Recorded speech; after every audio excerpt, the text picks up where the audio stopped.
Hello guys, मेरा नाम है शाहिद। आप मेरा यूट्यूब चैनल एक और नई वीडियो में स्वागत है। आज देखने वाले हैं हज़रत अलैहिस्सलाम की ताकत के बारे में। बिना किसी देरी की शुरू करते हैं। ओरिजिनल लिंक डिस्क्रिप्शन में मिल जाएगी।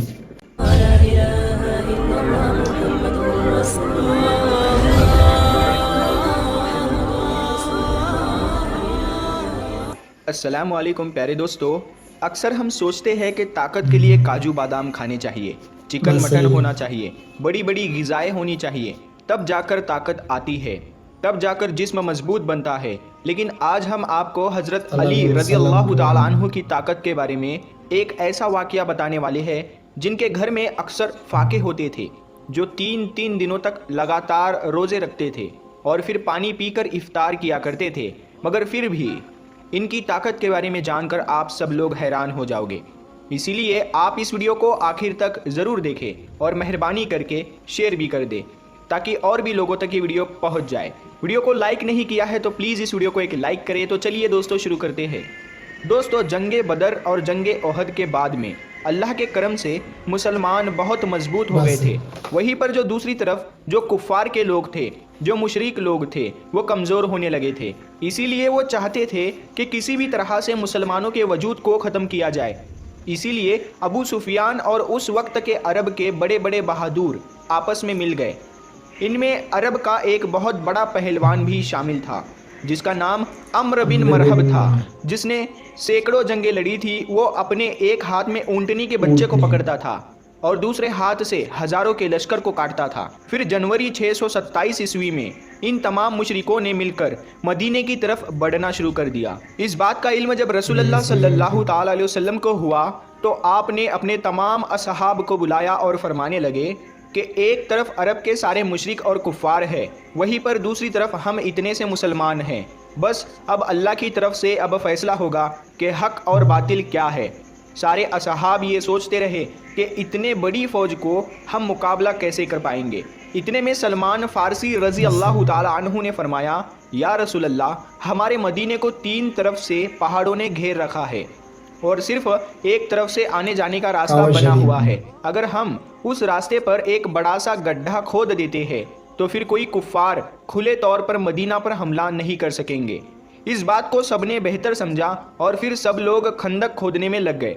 फिर 6 दिनों तक तमाम मुसलमान लगातार गड्ढा खोदते रहे। बिल आखिर मदीना की हिफाजत के लिए 5.5 किलोमीटर लंबी, 4.5 मीटर गहरी और 9 मीटर चौड़ी एक खंदक खोदी गई। फिर जैसे ही अबू सुफियान, अम्र बिन मरहब और अरब के बड़े बड़े बहादुर मदीने के करीब आए तो उन्होंने देखा कि मदीने के बाहर एक बहुत बड़ी खंदक खोदी हुई है। ये देखकर वो हैरान हुए और सोचने लगे, इन लोगों ने आखिर इतनी बड़ी खंदक खोदी कैसे है और अब हम मदीने पर हमला कैसे करेंगे। उसके बाद ये 6 हफ्तों तक मदीने से बाहर बैठे रहे। फिर अम्र बिन मरहब ने कहा कि ये तो मेरी तौहीन है। इतना कहते हुए उसने अपने घोड़े को खंदक में उतार दिया और जैसे जैसे करके उसने खंदक को पार किया और मदीना में पहुंच गया। फिर चीख चीख कर कहने लगा, ऐ मुसलमानों, झूठे खुदा के दावे करने वालों, अगर हिम्मत है तो आकर मुझसे लड़ो या फिर मेरे हाथों मर जाओ। ये सुनकर सारे मुसलमानों ने अपनी नज़रें झुका ली और खामोश हो गए। इतने में हज़रत अली रज़ी अल्लाह ताला अन्हु खड़े हुए और कहने लगे, या रसूल अल्लाह सल्लल्लाहु ताला अलैहि वसल्लम, आप मुझे इजाज़त दीजिए, मैं जाऊंगा। तो आप सल्लल्लाहु ताला अलैहि वसल्लम ने फरमाया, ऐ अली बैठ जाओ, तुम्हें पता भी है सामने कौन है? सामने अम्र है, तुम इससे टक्कर नहीं दे सकोगे, तुम इसके टक्कर के नहीं हो, अभी तुम्हारी उम्र भी कम है। उस वक्त हज़रत अली रज़ी अल्लाह ताला अन्हु की उम्र सिर्फ 23 साल की थी। फिर अम्र बिन मरहब चीख कर कहने लगा, ऐ मुसलमानों, किधर है तुम्हारी जन्नत जिसका तुम दावा करते हो? कहते हो कि शहीद होंगे तो जन्नत में जाएंगे, यहाँ पर कोई नहीं है जो तुम्हारी जन्नत का शौकीन हो। मुसलमानों में बड़े बड़े बहादुर और पहलवान भी बैठे हुए थे, जिनमें उम्र तलहा जैसे बहादुर भी थे, मगर सबके सब खामोश हो गए। इतने में हज़रत अली फिर से उठे और कहने लगे, या रसूलल्लाह सल्लल्लाहु ताला अलैहि वसल्लम, आप मुझे इजाज़त दीजिए, इस जालिम का मैं मुंह बंद करूँगा। तो आप सल्लल्लाहु ताला अलैहि वसल्लम फिर से कहने लगे, ऐ अली बैठ जाओ, तुम्हें दिखता नहीं सामने अम्र है? फिर रसूल खुदा सल्लल्लाहु ताला अलैहि वसल्लम ने फरमाया कि कौन है जो इस काफिर का मुंह बंद कराएगा? तो ये सुनकर सबने अपनी अपनी नज़रें झुका ली और कहने लगे, या रसूलल्लाह सल्लल्लाहु ताला अलैहि वसल्लम, सामने अम्र बिन मरहब है जो एक हाथ में ऊंटनी के बच्चे को पकड़ता है और एक हाथ से हजारों के लश्करों को काटता है।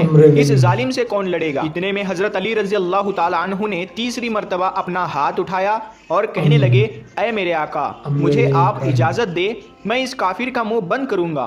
तो तीसरी मर्तबा रसूल खुदा सल्लल्लाहु ताला अलैहि वसल्लम ने हजरत अली को जाने की इजाज़त दे दी। इजाज़त मिलते ही हजरत अली रजी अल्लाह ताला अन्हु एक हाथ में ढाल और एक हाथ में तलवार लेकर अम्र बिन मरहब के सामने पहुंच गए। अम्र बिन मरहब का पूरा जिस्म लोहे से ढका हुआ होता था, यानी कि उसके कपड़े पूरे लोहे से बने हुए होते थे, यहाँ तक कि उसकी टोपी भी लोहे की होती थी। मरहब अपने सामने हजरत अली को देखकर कहने लगा कि तुम कौन हो और यहाँ पर क्यों मरने आए हो? तो ये सुनकर हजरत अली रजी अल्लाह ताला अन्हु ने कहा, मैं हैदर कर्रार हूँ, मेरी माँ ने मेरा नाम हैदर रखा है। दोस्तों, हैदर कहा जाता है एक माहिर शेर को और कर्रार कहा जाता है पलट पलट कर हमला करने वाले को, इसीलिए आपका लक़ब हैदर कर्रार था, यानी पलट पलट कर वार करने वाला शेर। अम्र बिन मरहब फिर से कहने लगा, जैसे तू आया है वैसे ही वापस चला जा, मैं बच्चे को मारना नहीं चाहता। हजरत अली रज़ी अल्लाह ताला अन्हु ने फरमाया, मगर मैं तो तुझे मारना चाहता हूँ। तो ये सुनकर उसको गुस्सा चढ़ गया और उसने आगे बढ़कर वार कर दिया। हजरत अली ने उसके वार को अपनी ढाल पर रोका, फिर उसने आप पर 3 वार किए। आपने उसके तीनों ही वारों को रोक लिया। फिर उसने हजरत अली पर एक जोरदार वार किया जिससे आपकी ढाल के 2 टुकड़े हो गए और उसकी तलवार जाकर आपके कंधे पर लगी, यानी कि आपका कंधा जख्मी हो गया। अब हजरत अली हैदर कर्रार बने, यानी कि पलट पलट कर हमला करने वाले बने। आपने पलट कर अम्र बिन मरहब पर एक ऐसा वार किया जिसने मरहब की ढाल को तोड़ दिया। फिर आपकी तलवार जाकर सीधा मरहब के कंधे पर लगी। मरहब के लोहे के कपड़ों को चीरती हुई आपकी तलवार ऊपर से लेकर नीचे तक आ गई, यानी कि आपकी तलवार ने जिस्म को 2 हिस्सों में चीर दिया। फिर उसकी लाश पर अपना पाँव रखकर कहने लगे, तू मुझसे क्या मुकाबला करेगा? तू है पत्थर का पुजारी और मैं हूँ रब्बे मोहम्मद का गुलाम। दोस्तों, उसके बाद रसूल खुदा सल्लल्लाहु ताला अलैहि वसल्लम अपने कुछ सहाबाए किराम के साथ यहूदियों के बड़े किले पर पहुंचे। यहूदी उस किले में रहकर मुसलमानों के खिलाफ साजिश रचा करते थे। आपका काफिला यहूदियों के किले के पास 7 दिनों तक रुका रहा। सुबह लड़ाई होती और शाम को ख़त्म हो जाती, लेकिन कोई नतीजा नहीं निकल रहा था। ये देखकर अल्लाह के रसूल सल्लल्लाहु ताला अलैहि वसल्लम ने अगले दिन अपने सारे असहाब को जमा किया और इरशाद फरमाया कि कल की सुबह मैं ये इस्लामी परचम उसके हाथ में दूंगा जिसे अल्लाह और अल्लाह के रसूल खूब मोहब्बत करते हैं, और वो भी अल्लाह और उसके रसूल से खूब मोहब्बत करता है। ये सुनकर सारे सहाबाए किराम रज़ियल्लाहु ताला अन्हु रात भर सो ना सके। वो इसी सोच में थे कि सुबह ये इस्लामी परचम किसके हाथों में होगा। उसके बाद सुबह हुई, सबके सब जमा हुए। रसूल खुदा सल्लल्लाहु ताला अलैहि वसल्लम ने मजमे पर एक नज़र डाली। आपको उसमें हज़रत अली रज़ी अल्लाह ताला अन्हु नज़र नहीं आए। तो ये देखकर आपने पूछा कि अली कहाँ है? उनमें से किसी ने कहा, या रसूल अल्लाह, अली की आंखों में जलन हो रही है, वो बीमार है। ये सुनकर रसूल खुदा सल्लल्लाहु ताला अलैहि वसल्लम ने फरमाया कि अली को बुलाओ। फिर हज़रत अली रज़ी अल्लाह ताला अन्हु उसी हालत में रसूल खुदा के पास आए। उस वक्त आपको तेज़ बुखार था। ये देखकर अल्लाह के नबी ने अपना लुआब मुबारक हज़रत अली के आंखों पर लगाया और फिर इस्लामी झंडा हज़रत अली के हाथों में थमा दिया और फरमाने लगे, ऐ अली जाओ, अल्लाह और उसके रसूल तुम्हारे हाथ फतह रखे। दोस्तों, उसके बाद हज़रत अली उसी हालत में इस्लामी झंडा लेकर यहूदियों के किले की तरफ चल देते हैं। सहाबाए किराम रज़ी अल्लाह ताला अन्हु जब हज़रत अली को देखते हैं तो उनमें भी जोश भर आता है। हज़रत अली जैसे ही यहूदियों के किले के पास पहुँचे तो आपने देखा कि उस किले का जो मेन दरवाज़ा है वो बहुत बड़ा है, वो बंद है, जिसको 70 लोग मिलकर बंद किया करते थे। हज़रत अली रज़ी अल्लाह ताला अन्हु ने फिर एक हाथ से तलवार चलाना शुरू कर दी और एक हाथ से उस दरवाजे को हिलाया और उखाड़ लिया और सहाबाए किराम से कहने लगे कि आप सब किले के अंदर दाखिल हो जाओ। फिर हज़रत अली एक हाथ से उस वक्त तक दरवाजे को उठाए रखा जब तक के तकरीबन 600 सहाबाए किराम किले के अंदर दाखिल ना हुए। फिर जब सारे सहाबाए किराम किले के अंदर दाखिल हो गए तो फिर हज़रत अली ने उस दरवाजे को इतनी ज़ोर से दूर फेंका कि वो कई गज़ दूर जाकर गिरा। तो दोस्तों, जिसकी ताकत 70 लोगों के बराबर थी वो हज़रत मौला अली रज़ी अल्लाह ताला अन्हु थे। इसीलिए तो हम अपने बच्चों को ये सिखाते हैं کہ کبھی کوئی وزن چیز نہ اٹھے تو یا علی کہہ کر اٹھا لیا کرو، سبحان کیونکہ اللہ۔ یا علی کہنے سے بازو تمہارے ہوں گے مگر قوت حیدری تم پر آ جائے گی۔ پیارے دوستو، امید ہے آپ کو آج کا یہ واقعہ بہت پسند آیا ہوگا۔ اس واقعے کو اپنے دوستوں میں شیئر ضرور کریں۔